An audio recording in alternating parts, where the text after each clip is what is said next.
Hello everyone, you are watching Psycheria.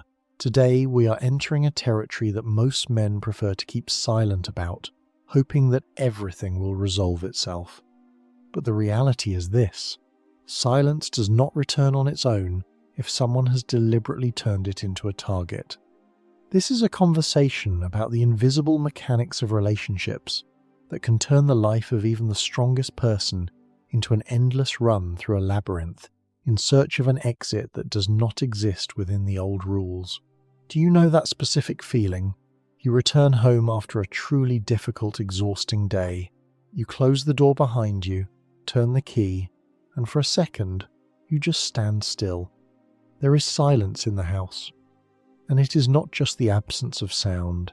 It is that rare, almost sacred feeling of absolute peace, when it seems that the entire outside world with its bustle, demands and endless noise has remained there. Beyond the threshold, your body relaxes, your shoulders finally drop, and your thoughts grow quiet. In this moment, you feel like the true master of your space, your time, and your life. You exhale, feeling your internal resources being restored. And now, remember how quickly this blessed silence is usually destroyed. It does not necessarily begin as an open scandal with the woman you love, accompanied by the breaking of dishes or shouts that make the neighbours turn up the volume on their TV. Everything happens much more subtly, more elegantly, and therefore more painfully. It might be just a single short phrase, dropped in passing, which carries an unexplained, unsupported grievance. It could be one heavy, demonstrative sigh from the next room that literally cuts through the air, or simply a look cold, evaluating that sends an unpleasant chill down your spine, forcing you to instantly brace yourself. And that is it. The magic is gone. The peace has evaporated as if it never existed. For the next few hours, and sometimes the next few days, you spend your time in a state of extreme tension. You turn into a diplomat on thin ice, feverishly replaying the tape of events in your head, trying to understand where you went wrong, what you said incorrectly, exactly which movement of yours triggered this emotional collapse. You begin to literally feel out every step, trying not to touch the invisible strings of her dissatisfaction. You look for any way to fix everything, to make amends for a guilt that does not actually exist, just to bring back that 1 minute of silence. But it slips further away from you, leaving only a hollow sense of guilt, emotional exhaustion, and deep fatigue. The tragedy is that this ice under your feet was created artificially, and no matter how much effort you put into strengthening it, it will always crack exactly at the moment you begin to feel safe. But here is the bitter, yet incredibly liberating truth from Psycheria. In reality, you did not make a mistake. Your peace was destroyed not because you ruined something, showed inattention, or forgot a date. It was destroyed precisely because it was perfect. For a certain type of person, your internal calm is the most terrifying adversary. Why is your peace her personal defeat? Let's break this down from the perspective of deep psychology. Peace is the highest state of autonomy. When you are fine being alone with yourself, when you are calm and focused on your goals, you become independent. In that moment, your emotional fuel is found within yourself. You do not need constant approval, you do not seek split-second external validation, and you do not try to guess someone else's mood to feel okay. You are a whole, complete, and self-sufficient unit. For a person whose self-esteem and sense of significance are built on the ability to constantly influence the state of another, such an autonomous partner is a massive systemic problem. An independent, calm man is practically impossible to manipulate. He cannot simply be yanked by the strings of guilt or fear while he remains in a state of balance. And it is precisely this balance that becomes the target for the strike. Chaos in such relationships is not just a personality trait. In the context of the psychology of influence, it is a tool of control. When an emotional storm is created out of nowhere, your nervous system is forcibly switched from your personal tasks to her current state. Look at what happens in that moment. Your heart rate increases, your focus narrows to her face and her words, and you instantly discard thoughts about your business, your workout, or your project. You become reactive. You are no longer leading your own line, you are reacting to someone else's. You are playing on someone else's territory, by someone else's rules. The mechanics of the tactical reset of dynamics. You have likely noticed a strange pattern. An emotional flare-up often happens exactly when everything is going too well. You are on vacation, on a date, or simply enjoying the morning. And suddenly out of nowhere an accusation arrives. An old grudge is remembered, criticism of your communication style begins, or the atmosphere simply shifts abruptly. Why is this done? This is a tactical reset of the power dynamics. The partner needs to ensure that they still hold the remote control over your state. If an adult, successful man can be forced to make excuses or fuss over a trifle, the manipulator receives confirmation of their importance. It is a signal, I still have power over him. I can destroy his world at any second. Unfortunately, many confuse such dynamics with true passion.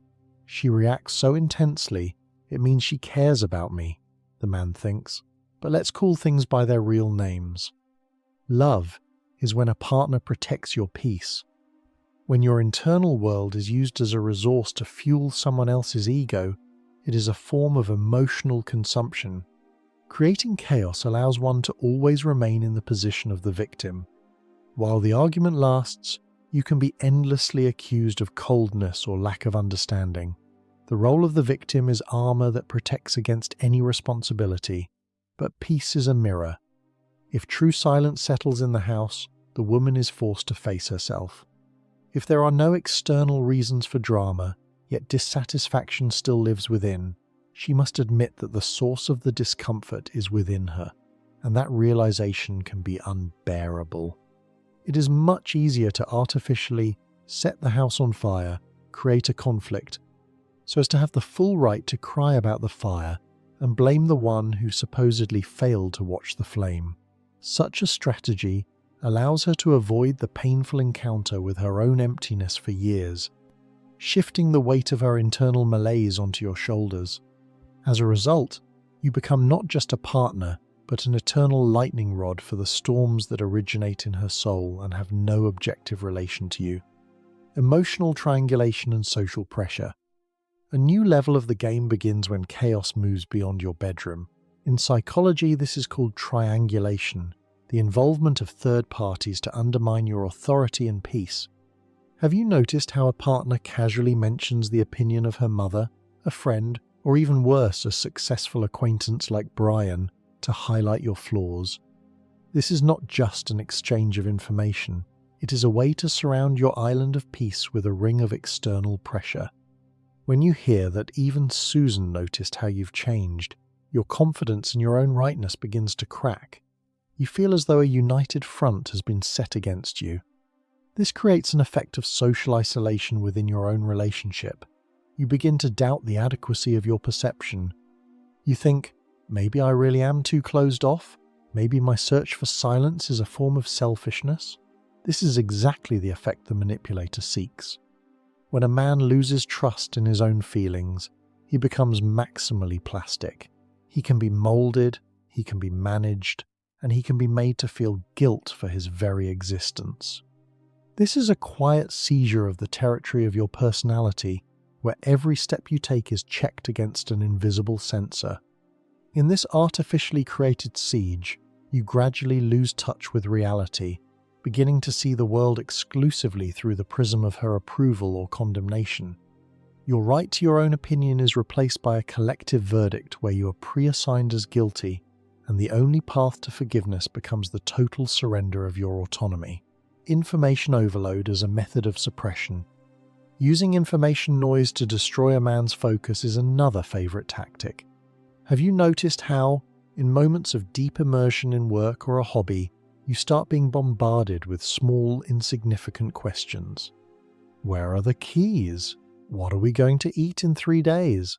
Did you see what my second cousin posted on social media? This is not just curiosity. These are micro-injections of chaos. Every such interruption destroys the state of flow. Psychologists know that after a single minor distraction, the brain needs up to 20 minutes to return to its previous level of concentration. By constantly fragmenting your attention, a partner deprives you of the opportunity to achieve significant results. In the end, you feel eternally tired, even though nothing extraordinary seems to have happened. This is a soft form of psychological sabotage. The less successful you are in the outside world, the more you are tied to the domestic hearth and her moods. Your weakness is her safety. A man deprived of the possibility of deep concentration eventually loses his professional edge and ambitions. He becomes domesticated, predictable, and ultimately completely dependent on the emotional climate the woman creates. This slow fading of the male spirit under the guise of family comfort is one of the saddest pictures I observe in my practice.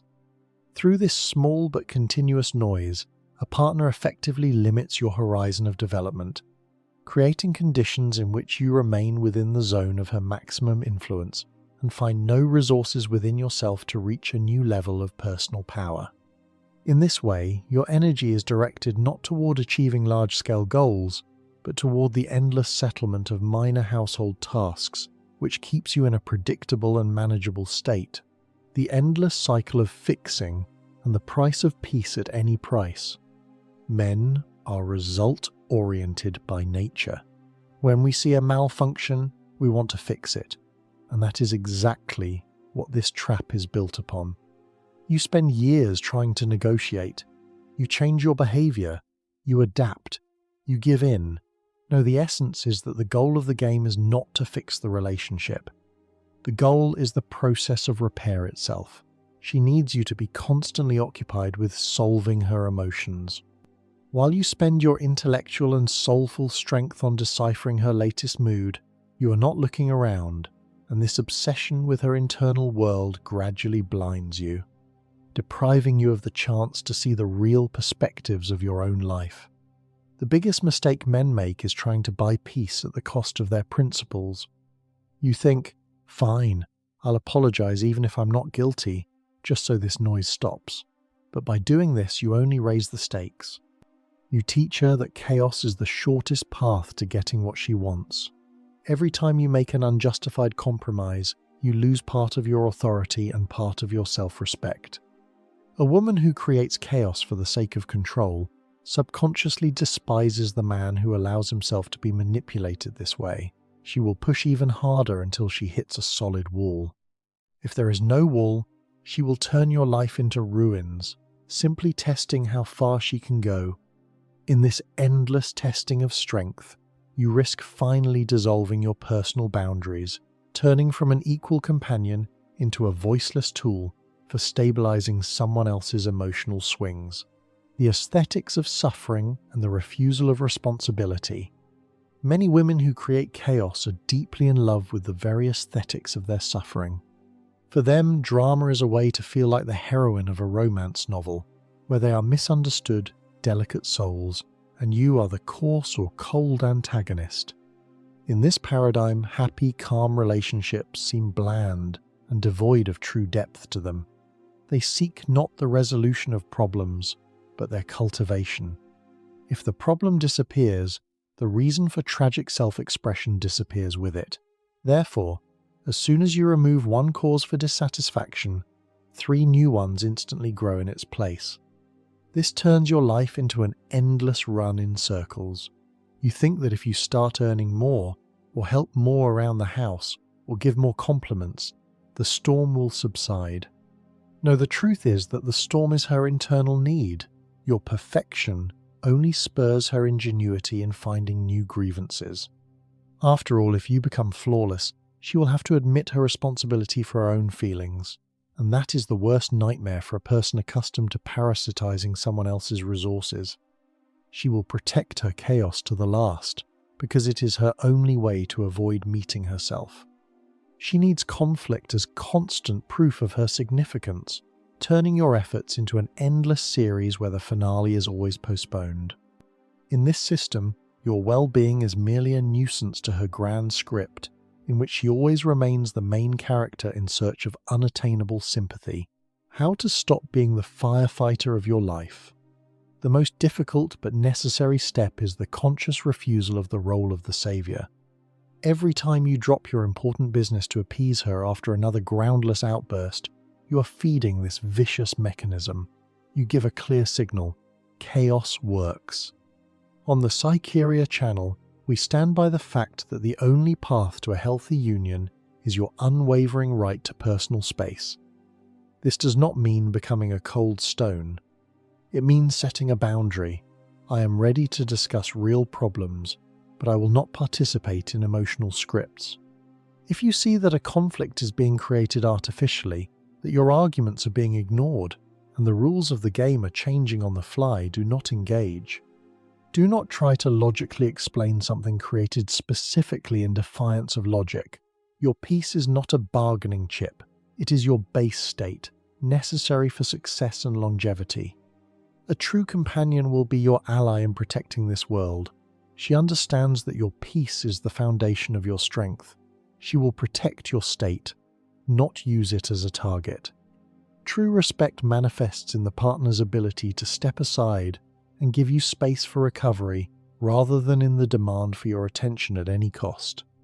When a woman sincerely values your potential, she becomes a quiet harbour, not a constant storm testing your vessel for buoyancy. The path to male sovereignty. The return of your sovereignty begins with silence. You must learn to endure her dissatisfaction without trying to extinguish it instantly. It is like training muscles at first. It will be painful. A familiar impulse will arise to run and fix everything just to avoid seeing that cold face. But if you hold your ground, you will see something amazing. Manipulation, deprived of the fuel of your fussing, will begin to lose its power. You are no longer a battery for her dramas. You become an independent observer. This is the moment when the rules of the game begin to change. Either the partner will understand that the old methods no longer work and will begin to learn healthy communication, or she will leave to find another victim who is still ready to give up his life for the right to 10 minutes of peace. In either case, you win. You either get a healthy relationship or you get your life back. There is simply no other way. You must understand that your reactivity is a gift to the manipulator. The more you fuss, the more you confirm her significance. Your silence, on the contrary, forces her to face her own emptiness. This is a mirror she very much does not want to look into. When you stop servicing her emotions, you for the first time give her a chance for real personal growth. If she is capable of it, of course. Many men fear that refusing the role of firefighter will lead to a final breakup, and this fear is justified. Many unions hold together only on this painful dynamic. But is it worth holding on to something that methodically destroys your personality? True intimacy does not require you to surrender your own dignity. If your peace is an obstacle to a partner's love, then you do not love a person, but rather their dependence on your attention. Realize your value outside the context of your utility as an emotional buffer. You are a person, not a shock absorber for someone else's whims. Your life deserves to be filled with meaning and creation, not with the endless clearing of artificially created problems. The ability to say no to someone else's chaos is the highest manifestation of self-love. Invest in your future. Start investing your energy in the areas that bring you real results. Your business, your health, your hobbies. These are the areas where your efforts convert into success. In emotional chaos, your efforts convert only into a new portion of grievances. Stop investing in loss-making enterprises. Your time is your most limited resource. Do not allow anyone to waste it. Learn to distinguish a true need for support from a manipulative demand for attention. A true problem is solved once and leads to growth. Manipulation repeats endlessly and leads only to your exhaustion. Your task is to learn to draw this line clearly and ruthlessly. This is the only way to maintain your sanity in a world where emotional noise has become the norm. Remember your goals that you set aside for better times while you are busy fixing the relationship. These times will not arrive on their own. They must be created by reclaiming control over your attention. Your focus is your most powerful weapon. Do not let anyone dull it with minor grudges and manufactured crises. You were born for more than just being a convenient background for someone else's drama. Every minute spent deciphering another reasonless dissatisfaction is a stolen brick from the foundation of your personal success. When you allow chaos to dictate the agenda, you voluntarily hand over the helm of your fate to a person who is interested in conflicts, not in achieving mutual peace and tranquility. If you currently feel like you are living in a state of constant expectation of a scandal, if your home has ceased to be a place of strength and has turned into a territory where you are eternally obliged to fix someone else's mood, it is time to stop. Ask yourself a perfectly honest question. Is this exhausting performance worth your only life? The energy you pour daily into survival within this artificial chaos could have gone toward creating great things, toward your physical development, toward reaching the boldest goals. You were not born to be someone's emotional service personnel. Your purpose is to build, create, and expand your horizons, not to endlessly absorb someone else's internal conflicts. Real life begins where the servicing of someone else's manipulations ends and the investment in your own growth and clarity of mind begins. We at Psycheria believe that the right relationships should work as a multiplier of your strength, not as a filter that drains it to the last drop. We are here to together strip the masks from habitual manipulations and return to you the right to a clear vision. We teach building a life on the foundation of male dignity, not on the fear of offending someone who professionally uses their offense. Welcome to our community of those who choose awareness. Subscribe to Psycheria. Here we speak about things that change lives, directly and without sugarcoating. We will explore these invisible boundaries together, learn to recognize traps, and reclaim that blessed silence that is the beginning of any true path. Protect your peace. It is the most valuable asset you have. See you in the next videos. Be firm, be calm, and remember, your world starts with your decision to protect it.